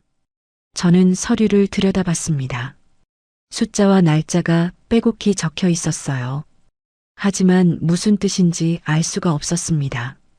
뭔지 모르겠는데. 취임식 날 전산 마비 사건 기억하시죠? 그게 단순한 고장이 아니었습니다. 누군가 의도적으로 시스템을 마비시킨 겁니다. 저는 숨을 멈췄습니다. 의도적이라니. 그럼 처음부터 계획된 거였어요. 그날 전산 시스템에 외부 접속 기록이 있어요. 접속한 곳이 어딘지 아십니까? 갤러리 M입니다. 갤러리 M에서 은행 전산에 접속했다고요? 네. 박현우가 해커를 고용해서 은행 시스템을 마비시킨 겁니다. 그 틈을 타서 300억 대출 서류를 승인 처리했어요. 취임식 혼란 속에서 아무도 눈치채지 못하게요. 사람들은 전산 오류인 줄 알았지만 실제로는 계획된 범행이었습니다. 저는 서류를 다시 봤습니다. 날짜와 시간이 정확하게 기록되어 있었어요. 취임식 당일 오후 2시 30분. 전산이 마비된 바로 그 시간이었습니다. 접속 경로, 서버 로그, 해킹 흔적까지 전부 남아 있었어요. 이게 진짜야? 진짜입니다. 전산 전문가가 아니면 찾을 수 없는 기록이에요. 그리고 이것만이 아닙니다. 동철이가 다른 서류를 꺼냈어요. 해외 송금 기록이었습니다. 빽빽한 숫자들이 적혀 있었어요. 300억 대출금이 어디로 갔는지 추적했습니다. 갤러리 엠법인 계좌를 거쳐서 싱가포르 비밀 계좌로 송금됐어요. 3단계를 거쳐 자금 세탁을 한 겁니다. 최종 계좌 명의는 박현우입니다. 저놈이 모든 돈을 챙긴 거예요. 저는 손이 떨리는 걸 느꼈습니다. 드디어 결정적인 증거가 나온 거였어요. 이것만 있으면 전현들을 감옥에 보낼 수 있었습니다. 그런데 여기서 더 중요한 게 있습니다. 동철이 목소리가 낮아졌어요. 긴장이 느껴졌습니다. 송금 승인자 명의를 보십시오. 저는 서류를 자세히 들여다봤습니다. 송금 승인자 칸에 적힌 이름을 보고 저는 눈을 의심했어요. 이건 이사회 의장 김태우? 네. 금융감독원 퇴직 간부 출신이죠. 감독원에서 30년 일하다가 퇴직하고 은행 이사회로 왔어요. 며느리분이 포섭한 겁니다. 3년 전에 이사회에 들어왔는데 그때부터 계획된 거였어요. 금융 시스템을 속속들이 아는 사람이 필요했던 거죠. 저는 한참 동안 말을 잇지 못했습니다. 3년 전이라면 미라가 박현우와 사귀기 시작한 때와 같았어요. 처음부터 치밀하게 준비된 사기극이었던 겁니다. 결혼도 아들에 대한 사랑도 전부 거짓이었어요. 오직 돈만을 노린 계획된 범행. 저는 주먹을 꽉 쥐었습니다. 이 증거면 충분합니까? 충분합니다. 전산 해킹, 횡령, 해외 도피 자금 은닉. 이 정도면 구속영장 발부가 가능해요. 중형을 면치 못할 겁니다. 그리고 한 가지 더 있습니다. 동철이가 마지막 서류를 꺼냈어요. 녹음 파일을 문서로 옮긴 것이었습니다. 두꺼운 종이 뭉치였어요. 어젯밤 박현우와 며느리분의 통화를 확보했습니다. 이번엔 합법적으로요. 통신사 협조를 받아서 법적 절차를 밟았습니다. 저는 녹취록을 읽기 시작했어요. 한 글자 한 글자 천천히 읽었습니다. 미라 자기야, 일이 커지고 있어. 준호가 시어머니한테 갔대. 현우 그래서? 그 바보가 뭘 할 수 있겠어. 미라 혹시 모르잖아. 우리 계획 앞당겨야 할 것 같아. 현우 싱가포르 비행기는 모레야. 그때까지만 버티면 돼. 미라 돈은 다 옮겼어? 현우 300억 전부 내 계좌로 들어왔어. 이제 한국에서 할 일은 끝났어. 저는 녹취록을 탁자 위에 내려놓았습니다. 손이 부들부들 떨렸어요. 분노 때문이었습니다. 300억을 통째로 들고 도망치려는 거였어요. 우리 은행 고객들의 돈을, 제 남편이 평생 모은 돈을 가지고요. 모레 싱가포르로 도망친다고? 네. 내일 밤 11시 인천발 싱가포르행 비행기입니다. 1등석 2자리를 예약해 놨더라고요. 그 전에 잡아야 합니다. 한번 출국하면 끝이에요. 저는 자리에서 벌떡 일어났습니다. 가슴속에서 불꽃이 타올랐어요. 이제 모든 퍼즐이 맞춰졌습니다. 3년간 전현들이 꾸민 음모의 전모가 밝혀진 거였어요. 동철아, 금융감독원에 아는 사람 있어? 네, 있습니다. 감독원 수사국장이 제 후배예요. 군대 동기입니다. 믿을 수 있는 사람이에요. 지금 바로 연락해. 이 증거들 전부 넘기고 긴급 수사를 요청해. 알겠습니다. 그리고 검찰 쪽도 연락해 놓겠습니다. 이번엔 제대로 된 증거니까 수사가 진행될 겁니다. 지난번처럼 문전박대 당하지 않을 거예요. 동철이가 나간 뒤 저는 잠시 창밖을 바라봤습니다. 동이 트고 있었어요. 어둠 속에서 서서히 빛이 퍼져나가고 있었습니다. 마치 우리 상황 같았어요. 가장 어두웠던 밤이 지나고 이제 새벽이 오고 있었습니다. 저는 방으로 가서 준호를 깨웠습니다. 아들이 부은 눈을 비비며 일어났어요. 얼굴에 멍은 여전했지만 어젯밤보다는 나아 보였습니다. 엄마, 무슨 일이에요? 증거가 나왔어. 전현들을 잡을 수 있는 결정적인 증거가. 아들의 눈이 휘둥그레졌습니다. 저는 탁자 위에 서류들을 펼쳐놓고 하나하나 설명했어요. 동철이가 밤새 뛰어다녀서 찾아낸 거야. 전산 해킹 기록, 싱가포르 비밀 계좌, 자금 세탁 증거까지 전부 있어. 준호의 눈이 번쩍 뜨였습니다. 잠이 확 달아난 것 같았어요. 저는 아들에게 모든 걸 설명해 줬습니다. 전산 해킹, 싱가포르 계좌, 내일 밤 도주 계획까지. 아들은 입을 딱 벌린 채 듣고 있었어요. 모레 비행기라고요? 그럼 시간이 없잖아요. 아들 목소리가 다급해졌습니다. 그래서 오늘 안에 금융감독원과 검찰을 움직여야 해. 내일 밤 전에 저놈들을 잡아야 해. 내가 도와줘야 해. 제가 뭘 도와요? 아들이 멍한 표정으로 물었습니다. 넌 아직 은행장 직함이 남아있어.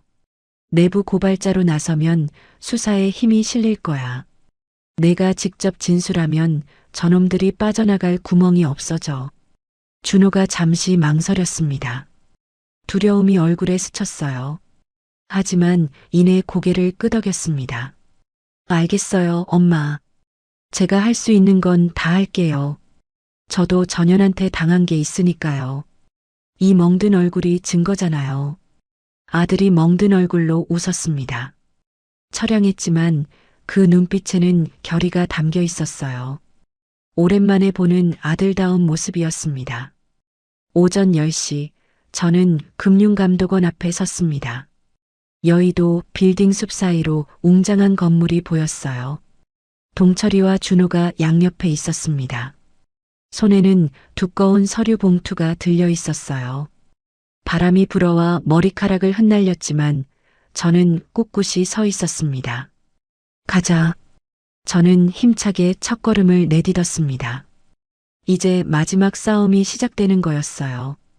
유리문이 열리고 서늘한 에어컨 바람이 얼굴을 스쳤습니다. 로비를 지나 엘리베이터를 타고 올라갔어요. 수사국장실에서 3시간 동안 진술을 했습니다.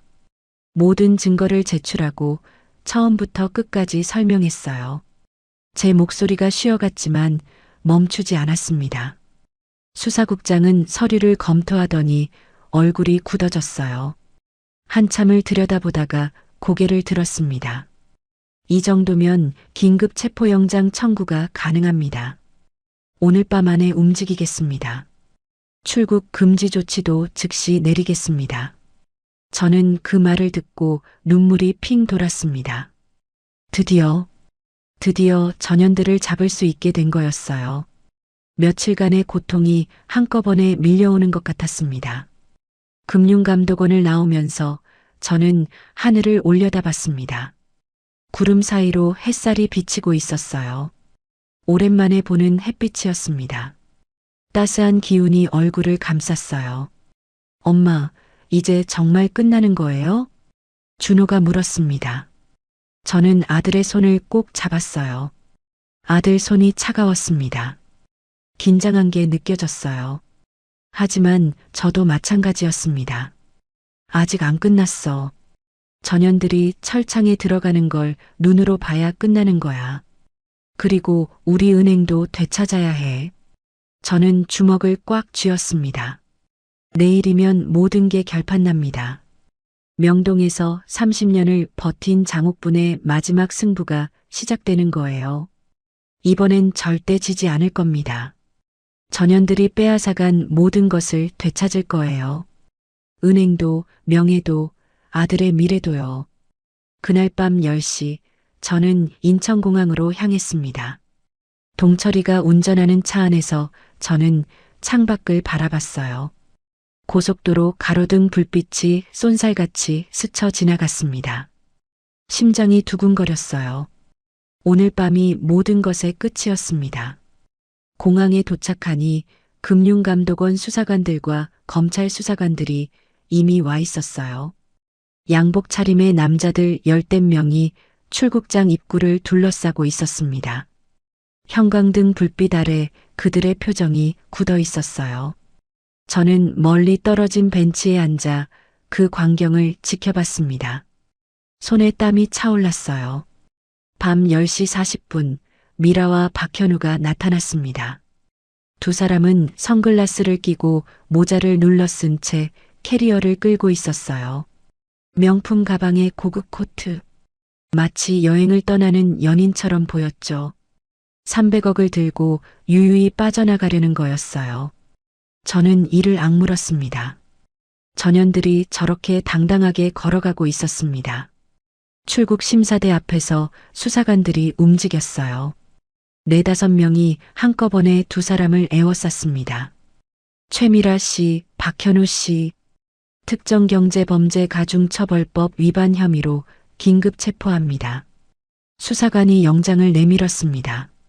미라의 얼굴이 새하얗게 질렸어요. 선글라스가 바닥에 떨어지며 딸그락 소리를 냈습니다. 박현우는 도망치려고 몸을 틀었지만 수사관 3명에게 금방 제압당했어요. 바닥에 쓰러지며 신음을 내뱉었습니다. 이게 무슨 짓이에요? 나한테 이럴 수 없어요. 미라가 소리쳤습니다. 하지만 수사관들은 아랑곳하지 않았어요. 두 사람의 손에 수갑이 채워졌습니다. 찰칵하는 소리가 공항 로비에 울려 퍼졌어요. 저는 천천히 그들에게 다가갔습니다. 한 걸음 한 걸음. 구두 소리가 공항 바닥에 울렸어요. 미라가 저를 보더니 눈이 휘둥그레졌습니다. 믿을 수 없다는 표정이었죠. 그 교만하던 얼굴이 두려움으로 뒤틀려 있었어요. 시어머니. 아니, 이제 시어머니가 아니지. 저는 차갑게 말했습니다. 미라의 얼굴이 일그러졌어요. 분노인지 두려움인지 알 수 없는 표정이었습니다. 당신이 이겼다고 생각해요? 끝까지 가보자고요. 미라가 악을 썼습니다. 하지만 저는 눈 하나 깜짝하지 않았어요. 끝까지 가볼 생각이야. 법정에서 보자꾸나. 저는 차갑게 내뱉고 돌아섰습니다. 수사관들이 두 사람을 끌고 갔습니다. 미라가 뒤돌아보며 저를 노려봤지만 저는 꿋꿋이 서 있었어요. 주변 사람들이 수군거렸지만 신경 쓰지 않았습니다. 저들의 뒷모습이 점점 작아지다가 출구 너머로 사라졌습니다. 그 순간 제 어깨를 짓누르던 무거운 짐이 내려가는 느낌이었어요. 저는 그제야 깊은 한숨을 내쉬었습니다. 다리에 힘이 풀려서 주저앉을 뻔했어요. 동철이가 달려와 저를 부축했습니다. 회장님, 됐습니다. 끝났어요. 드디어 끝났습니다. 그래, 끝났어. 눈물이 볼을 타고 흘러내렸습니다. 참았던 감정이 한꺼번에 터져나왔어요. 30년간 지켜온 것들을 되찾을 수 있게 된 거였습니다. 남편이 하늘에서 보고 있다면 기뻐할 거라고 생각했어요. 공항 천장의 불빛이 눈물에 번져 보였습니다. 일주일 뒤 임시 주주총회가 열렸습니다. 의결권 정지 가처분이 기각되면서 제 주주권이 회복됐거든요. 미라와 박현우가 체포되자 법원도 판단을 바꾼 거였어요. 저는 당당하게 회의장에 들어섰습니다. 검은색 정장에 진주 귀걸이. 남편이 사준 것들이었죠. 이사들이 저를 보고 고개를 숙였습니다. 며칠 전까지 저를 배신했던 사람들이었어요. 아무도 제 눈을 똑바로 쳐다보지 못했습니다. 오늘 안건은 새로운 이사회 구성입니다. 제가 선언하자 회의장이 조용해졌어요. 저는 이사들을 하나하나 둘러봤습니다. 김태호 이사는 해임합니다. 공범으로 수사 중이니 당연한 조치겠죠. 김태호가 고개를 푹 숙였습니다. 얼굴이 흙빛이었어요. 변명 한마디 못했습니다. 그리고 지난 이사회에서 경영권 박탈에 찬성하신 분들, 저는 잠시 말을 멈췄습니다. 이사들이 불안한 눈빛으로 저를 쳐다봤어요. 용서하겠습니다. 회의장에 웅성거림이 퍼졌습니다. 이사들 얼굴에 놀라움이 스쳤어요. 서로 눈을 마주치며 믿기 어렵다는 표정이었습니다. 단 앞으로 이런 일이 다시 생기면 그때는 봐주지 않을 겁니다. 명심하세요. 이 은행은 제 남편과 제가 30년간 피땀 흘려 일군 곳이에요. 다시는 누구한테도 빼앗기지 않을 겁니다. 이사들이 연달아 고개를 숙이며 감사하다고 말했습니다. 저는 그들의 인사를 받으며 생각했어요. 복수보다 중요한 건 은행을 지키는 것이었습니다. 아직 갈 길이 멀었거든요. 주주총회가 끝나고 은행장실에 들어갔습니다. 오랜만에 보는 풍경이었어요. 넓은 책상, 가죽의자, 창밖으로 보이는 서울 시내. 책상 위에는 남편 사진이 그대로 있었습니다. 미라도 이것만은 치우지 않았던 모양이에요. 저는 사진을 들어 먼지를 닦아냈습니다. 남편과 함께 이 사무실에서 꿈을 키웠던 기억이 떠올랐어요. 문이 열리고 준호가 들어왔습니다. 아들 얼굴에 멍은 많이 가라앉아 있었어요. 양복을 차려입고 있었는데 예전처럼 건방지지 않았습니다. 눈빛이 달라져 있었어요. 엄마, 왔니? 저는 의자에서 일어나 아들을 맞았습니다. 준호가 제 앞에 섰습니다. 그리고 깊이 고개를 숙였어요. 정말 죄송합니다. 제가 바보였어요. 엄마 말씀 안 듣고 저 여자한테 속아서 엄마가 그렇게 반대하셨는데 제가 고집만 부렸어요. 됐어. 저는 아들의 말을 끊었습니다. 더 이상 과거 얘기는 듣고 싶지 않았어요. 준호가 고개를 들어 저를 바라봤습니다. 눈가가 젖어 있었어요. 40이 넘은 아들이지만 제 앞에서는 여전히 어린아이 같았습니다. 지난 일은 지난 일이야. 중요한 건 앞으로야. 엄마, 넌 이제 어떻게 할 거니? 준호가 잠시 망설이다가 입을 열었어요. 저 다시 시작하고 싶어요. 맨바닥부터요. 은행장 자리가 아니라 평사원부터 시작하고 싶습니다. 제 실력으로 올라가고 싶어요. 저는 아들을 물끄러미 바라봤습니다. 진심이 느껴졌어요. 예전에 건방지던 모습이 아니었습니다. 시련을 겪고 나서 많이 달라진 것 같았어요. 이제야 제 아들이 돌아온 것 같았습니다. 그래, 그렇게 해. 내 아버지도 그렇게 시작했어. 은행 창고에서 박스 나르는 것부터 시작했지. 20년 걸려서 은행장이 됐고, 준호의 눈에서 눈물이 흘러내렸습니다. 저는 아들을 꼭 안아줬어요. 오랜만에 느끼는 따뜻함이었습니다. 아들 몸에서 남편 냄새가 나는 것 같았어요. 석 달 뒤 미라와 박현우의 첫 번째 재판이 열렸습니다. 서울중앙지법 대법정이었어요. 저는 법정 방청석 맨 앞줄에 앉아 그 광경을 지켜봤습니다. 두 사람은 죄수복을 입고 피고인석에 앉아 있었어요. 미라의 얼굴은 수척해져 있었습니다. 화려하던 모습은 온데간데 없었죠. 머리도 헝클어지고 눈 밑에는 다크서클이 짙게 내려앉아 있었어요. 재판장이 판결문을 읽었습니다. 피고인 최미라, 특정경제범죄 가중처벌법 위반, 사기, 횡령 혐의로 징역 15년을 선고합니다. 피고인 박현우, 동일 혐의로 징역 12년을 선고합니다. 추징금 300억 원을 명합니다. 방청석에서 웅성거림이 터져 나왔어요. 기자들이 카메라를 들이댔습니다. 미라가 벌떡 일어나 소리쳤어요. 이건 부당해요. 항소할 거예요. 하지만 법정 경위들이 그녀를 끌고 나갔습니다. 발버둥 치는 모습이 처량해 보였어요. 저는 그 모습을 묵묵히 지켜봤습니다. 후련하기도 하고 한편으로는 씁쓸하기도 했어요. 저 여자도 욕심만 부리지 않았다면 이렇게 되지 않았을 텐데요. 하지만 동정심은 오래가지 않았습니다. 전현이 우리 가족한테 한 짓을 생각하면요. 법정을 나오니 밖에는 봄 햇살이 따사롭게 비추고 있었습니다. 벚꽃이 흩날리고 있었어요. 분홍빛 꽃잎이 어깨 위에 내려앉았습니다. 동철이와 준호가 저를 기다리고 있었어요. 아들 얼굴에서 멍자국은 완전히 사라져 있었습니다. 엄마, 이제 진짜 끝난 거죠? 준호가 물었습니다. 목소리가 떨렸어요.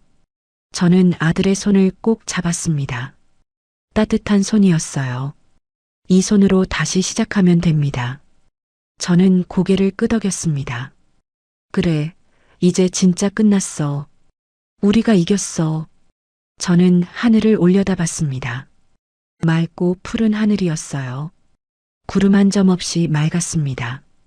어딘가에서 남편이 저를 보고 있는 것 같았어요. 웃고 있을 거라고 생각했습니다. 여보, 우리 은행 지켰어요. 아들도 되찾았고요. 이제 편히 쉬세요. 바람이 불어와 제 머리카락을 흩날렸습니다. 마치 남편의 대답 같았어요. 눈물이 또 흘러내렸지만 이번엔 슬픈 눈물이 아니었습니다. 저는 아들과 동철이를 바라봤습니다.